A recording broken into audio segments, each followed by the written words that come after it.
You're a journalist, right? And you're held completely, totally incommunicado for almost 23 years. Wow. Yeah, never charged, never see a judge. Or, think about this, being told you can't be buried in your own homeland, the place you were born. Just because you didn't, what, comply with some government demand? Exactly, maybe something you disagree with. And these aren't just, abstract ideas. Your sources, the ones you've brought us, say these are, well, stark realities for some Eritreans. That's right. It's a really significant stack of material. We're looking at notes, pulling together key reports from special rapporteurs, major human rights groups, specific articles too. Right. And all of it really zeroes in on the human rights situation inside Eritrea. And it sounds incredibly complex. A picture that experts and your sources keep describing with one word, really. Dire. Dire. Consistent. So our mission today, let's take all this information, this material you've shared, and really deep dive into it. Unpack the findings, try to understand how these different threads connect, and, get to the heart of what your sources say is happening on the ground. Exactly. Think of this maybe as your essential shortcut to understanding this critical and, let's face it, often overlooked situation. Absolutely. And based on everything in these sources, the human rights landscape across Eritrea is, well, it's consistently described as dire.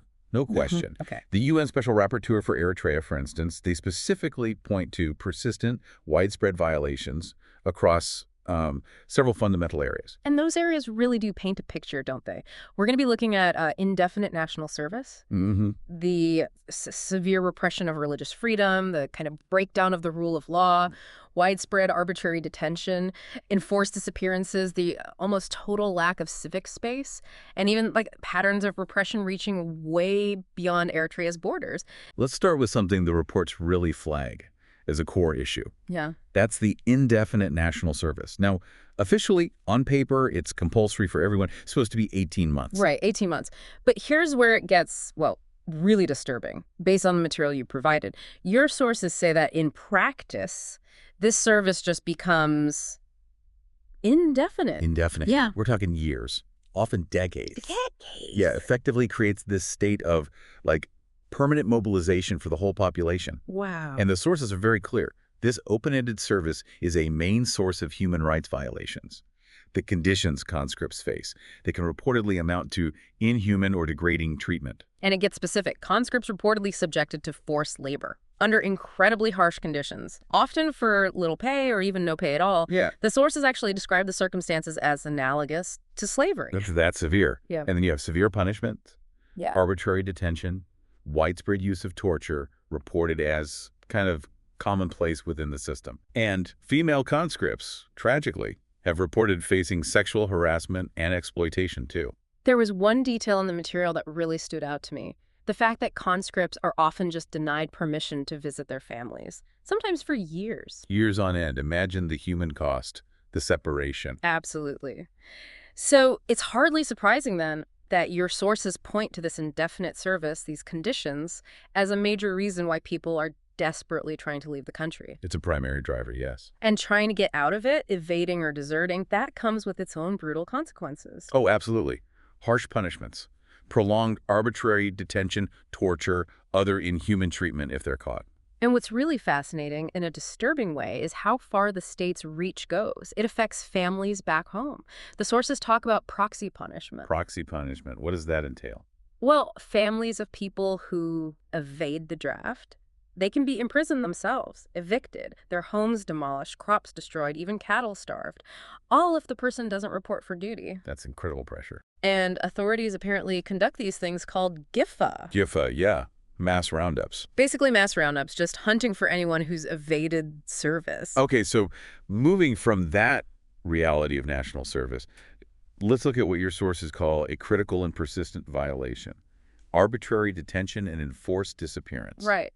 This seems like a tool used pretty broadly. It does. The main targets identified are journalists, political dissidents, people practicing their religion, especially outside the recognized faiths, and, like you said, those evading national service. So essentially anyone the government perceives as a critic? Anyone seen as a challenge, yeah. And the detention itself is described as arbitrary and prolonged, indefinite periods. Indefinite. So years.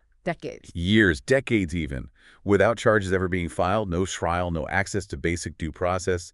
Things like judicial review, habeas corpus, in many systems just don't seem to apply. So people are just held, no warrants, not even told why. Reportedly, yes, Yeah. just detained. Yeah. And the conditions inside these places are consistently described as inhumane. What does that mean in practice? Well, the reports talk about severe overcrowding, a shocking lack of medical care, not enough food, deeply unsanitary conditions, poor water and sanitation, extreme heat. Just awful. And on top of that, Torture and other inhuman or degrading treatment are reported as widespread, commonplace even. Right. Tactics like stress positions, prolonged confinement, sometimes even in shipping containers. shipping containers, and then there's enforced disappearance. Yeah, that's another layer. Many people subjected to this for years, decades, held incommunicado. Meaning absolutely no contact, no lawyers, no family. None. Held in secret locations, undisclosed places. Authorities reportedly just refuse to say where they are or even if they're okay, what their health is like. It effectively puts them completely outside any legal protection. The sources you shared highlight some specific cases, and they're just heartbreaking examples of this. There's the mention of the G15, those 11 former senior government officials. Right, the G15, their whereabouts. Yeah. Still unknown after all these years. And that other really stark example, the group of 10 independent journalists arrested way back in September 2001, including Dawit Isaak. Dawit Isaak, yeah. Held incommunicado, no charges, no trial, for almost 23 years now. 23 years. The reports call them the longest detained journalists in the world, and their families. Reportedly, never allowed any contact. Not once. Just silence. And internationally, has there been any focus on someone like Isaak? Yes, actually. The UN Working Group on Arbitrary Detention looked into his case. In March 2023, they concluded his detention was arbitrary. Why? Because of his peaceful exercise of his rights, his status as a human rights defender, they formally called for his immediate release. What, he's still held? As far as the reports indicate, yes. And it's also noted, disturbingly, that children sometimes get caught up in those mass roundups, the GIFA for draft evasion. Children, what happens to them? Reportedly detained right alongside adults, before being sent off to military training camps. Okay, let's shift focus slightly. Freedom of religion or belief. Your sources say this is severely curtailed and facing escalating repression. Escalating repression, yes. The government reportedly controls almost all aspects of religious life, not just in Eritrea, but even for Eritreans living abroad. How does that work? Is it just certain religions? Well, the reports state only 4 denominations are officially recognized. That's Sunni Islam, the Eritrean Orthodox Tewahedo Church, Roman Catholicism, and the Lutheran Church. Only 4? And if you belong to a group that isn't recognized? Then you face significant discrimination, outright persecution, including, again, imprisonment without charges. Just for practicing your faith? It seems so. Raids on places of worship make public, even private, worship incredibly risky. And adherents of these non-recognized faiths, they reportedly struggle even to find places for burial, sometimes just refuse. Refuse burial. That's fundamental. And religious practitioners, especially from those non-authorized faiths, are identified as primary targets for arbitrary detention. Do the sources give any sense of the scale? They do provide some figures, yeah. As of April 1st, 2024, over 400 Christians from various non-recognized groups and 36 Jehovah's Witnesses were reportedly still arbitrarily imprisoned. Wow. And within the recognized groups? Problems there, too. Over 150 Orthodox priests, monks, and followers also reported imprisoned. It's not just rank and file members either, is it? No. Prominent religious leaders from different denominations have reportedly been locked up for almost 20 years. Their whereabouts, their health, largely unknown. And even within the Orthodox Church, you mentioned issues. Yes, followers who are loyal to the late Patriarch Abun Antonios are also reportedly targeted. Okay, you mentioned Jehovah's Witnesses specifically. Your sources seem to highlight their situation. They do. It's described as a particularly severe manifestation of this religious repression. Because they're a non-authorized group. That, and the reports say they face severe and specific forms of persecution. Like what, specifically? Well, arbitrary detention, as mentioned, those 36 still held in April, some since 2005 reportedly, but also a systemic denial of basic citizenship rights, documents, access to services. Why are they targeted so intensely? A key reason, according to the sources, is their collective refusal, based on their faith, to vote in the 1993 independence referendum, and also their refusal to take part in national service. Because of conscientious objection? Exactly. And Eritrea reportedly does not recognize conscientious objection at all. So what happens? Reports of forcible enrollment into military service directly against their beliefs, and if they evade, harsh punishments, as we've discussed. And the citizenship issue. They were specifically stripped of their citizenship back in 1994. And the consequences of that. Huge. Denial of essential food ration coupons, Yep. ban from government jobs or getting business licenses, makes it incredibly hard to find any other work. And this affects the whole family, even children. Yes, the discrimination extends to kids. Reports of discrimination at school, sometimes expulsion for not participating in patriotic ceremonies or singing the national anthem. Wow. Their parents might face intimidation, even arrest. And there's another hurdle. The requirement for all high school students to attend Sawa military camp. Which involves military training. Right, which effectively prevents Jehovah's Witness children from completing their education because of their conscientious objection. So beyond Jehovah's Witnesses, the sources talk about broader government interference across the board, right? Even impacting communities abroad. Yes, definitely. The government reportedly keeps close watch over the authorized groups, too. Requires approval for pretty much any activity. So interference in things like appointing leaders. Appointing and removing leaders, yes. Mm-hmm. Administering church property, general restrictions on freedom for leaders and their congregations. And within the Orthodox Church specifically. Reports mention attempts to control leadership, teachings, even core dogma, directives on appointments that reportedly don't follow traditional church guidelines. And what's really striking here is how this control reaches beyond Eritrea's borders, into the diaspora. Right. Your sources indicate this control extends right into churches abroad. Religious leaders there, ones reportedly close to the Eritrean government, apparently threaten their own congregations. And then with what? Expulsion from the church, simply for expressing dissenting views, or maybe participating in anti-government protests in the countries where they now live. Expulsion from their church. The consequences must be huge. Immense. It can reportedly lead to being denied vital religious rituals, communion, baptism, marriage, even, again, burial. It causes huge social isolation within the community abroad. And the church abroad is used in other ways, too. Reportedly used for fundraising for the government and actively promoting government views. And this issue about religious acts not being recognized? Yes, that's critical.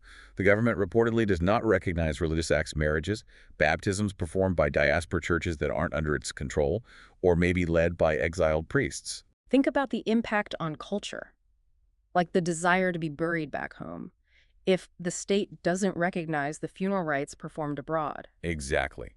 It profoundly impacts those cultural practices for people living outside Eritrea. So this suppression, it's clearly not just internal. The sources talk about transnational repression, patterns of control being replicated worldwide. Yes, within Eritrean communities globally. And it has a definite chilling effect, according to the reports, on people's freedom, their ability to participate politically in the diaspora. What kinds of methods are used? Surveillance, intimidation, harassment, smear campaigns, social isolation, and denying essential consular services. People have reported threats, activists abroad. Yes, human rights defenders, activists living overseas report direct threats against themselves. And, really disturbingly, against their family members still inside Eritrea. Using technology, too. Digital tech is reportedly used to target activists. Yeah. Women often face gendered and sexualized abuse online as part of this. And there's that practical lever, consular services. Right. To get basic services abroad, Eritreans reportedly have to pay a mandatory 2% diaspora tax. A tax, and other things. Often have to sign a regret or repentance form and go through an interview. And if they don't comply.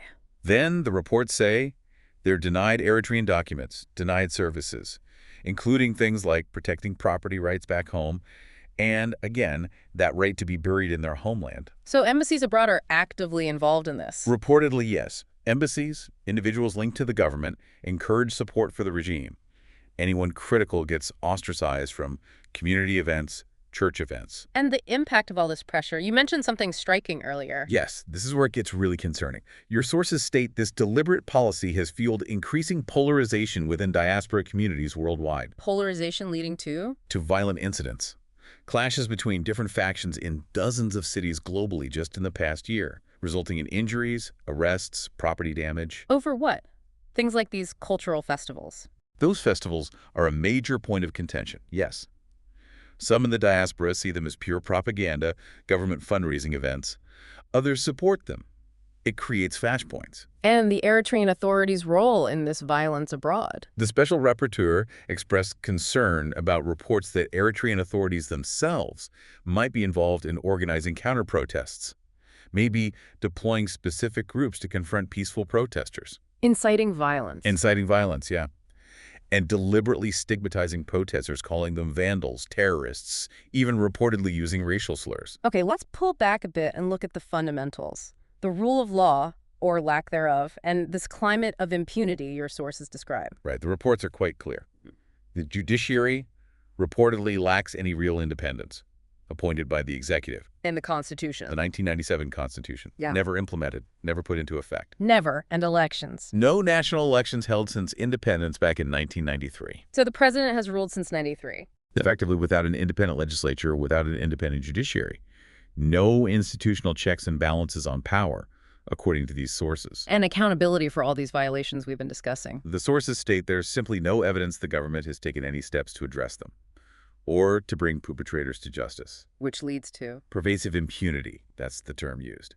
People who commit violations reportedly act without any fear of consequences domestically. And without independent justice systems, victims have no recourse. No recourse, no accountability. The reports suggest this climate actually emboldens perpetrators, makes them feel they can act freely. And this whole systemic picture, the service, the lack of rights, the impunity, it obviously connects to the number of people leaving, the refugees and asylum seekers. Yes, the scale is quite striking. Your sources mention, as of mid-2023, over 623,000 Eritrean refugees and asylum seekers registered worldwide. 623,000. What percentage of the population is that? Roughly 17%, based on estimated population figures. A huge proportion. And their journeys are dangerous. Immensely dangerous. Vulnerable to trafficking, kidnapping. The route through Libya, for example, has highlighted reports of torture, extortion, families getting threatening calls, horrific videos. And the situation in neighboring countries. Ethiopia? That situation has reportedly gotten much worse for Eritreans seeking refuge there. Reports of roundups, widespread detention, and really concerningly, deportations back to Eritrea. Deportations, even of recognized refugees. Yes. There was a mass expulsion in June 2023, about 400 people sent back. The reports say this violated the international principle of non-refoulement. The rule against sending people back to face persecution. Exactly. And this group reportedly included registered asylum seekers and refugees. Their fate upon return. Unknown, families were separated, and Ethiopia reportedly suspended asylum access for Eritreans back in 2021. More mass arrests reported in August 2023, too. So policies in host countries matter hugely. They can definitely exacerbate vulnerability, yes. And there was that fascinating point about passports. Yes. A specific concern noted in some host countries is the practice of requiring an Eritrean passport to access certain procedures, like family reunification or getting humanitarian status. But wait, if you fled the country? Exactly. It forces refugees to engage with Eritrean consulates abroad, potentially exposes them to the very harassment or coercion they fled. It seems like an impossible situation. The sources call it an unreasonable burden, especially since getting legal travel documents like exit visas from Eritrea is already incredibly difficult. And other issues in host countries, interpreter problems. Yes, concerning reports mentioned about potential interpreter infiltration in migration systems in some European countries, raises serious questions about confidentiality, accuracy of asylum interviews, And the political climate? negative rhetoric, officials or legislators in some host countries supporting deportation. That's also been noted as a worrying trend. Okay, one more piece here. The role of Eritrean forces in Ethiopia. Right. That's also covered in your sources. Their continued presence and reported involvement in serious human rights and humanitarian law violations in parts of Ethiopia's Tigray region. What kinds of violations? The reports include arbitrary detention, enforced disappearance, abduction, forced conscription of young Tigrayans into Eritrean forces, widespread looting, destruction. And this causes displacement within Ethiopia. Yes, particularly young people fleeing the fear of being conscripted by these Eritrean forces. Yeah. And their continued presence also reportedly hinders humanitarian aid getting to people who need it. So let's try to bring this all together. The international response, or lack thereof. Well, the UN, various human rights groups. They consistently condemn Eritrea's record. The Special Rapporteur reports regularly. But your sources say the Eritrean government has largely just dismissed all these concerns. Dismiss them outright. Yeah. And a major theme, a really powerful one across all this material, is that recommendations from international bodies, the Special Rapporteur, the Commission of Inquiry, the Universal Periodic Review, treaty bodies, they just remain overwhelmingly unimplemented. Including specific recommendations on things like religious freedom, arbitrary detention. Those two, largely ignored, unimplemented. The government has continuously rejected findings, refused to engage or cooperate. They've flat out denied access to the Special Rapporteur since the mandate even began. So a pattern of non-engagement. A very clear signal, the reports suggest, of disregard for their international human rights obligations. So what's the call from these international bodies? What should happen? The reports mention calls for sustained international pressure. Things like ongoing diplomatic engagement, maybe targeted sanctions, using universal jurisdiction in other countries for the gravest violations, and really importantly, supporting Eritrean civil society both inside, where possible, and definitely in the diaspora.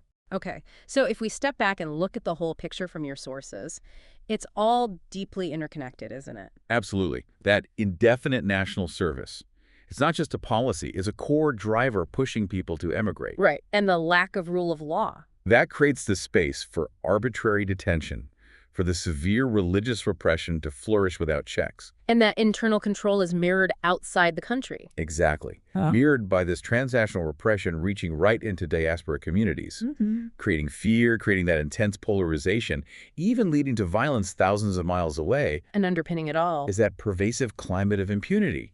It allows these cycles of violations to just keep going, seemingly without consequence. The sources seem very clear, unfortunately. A huge, persistent lack of accountability and a consistent failure by the government to implement any recommendations. That's the picture painted, yes. So here's a thought to leave our listeners with.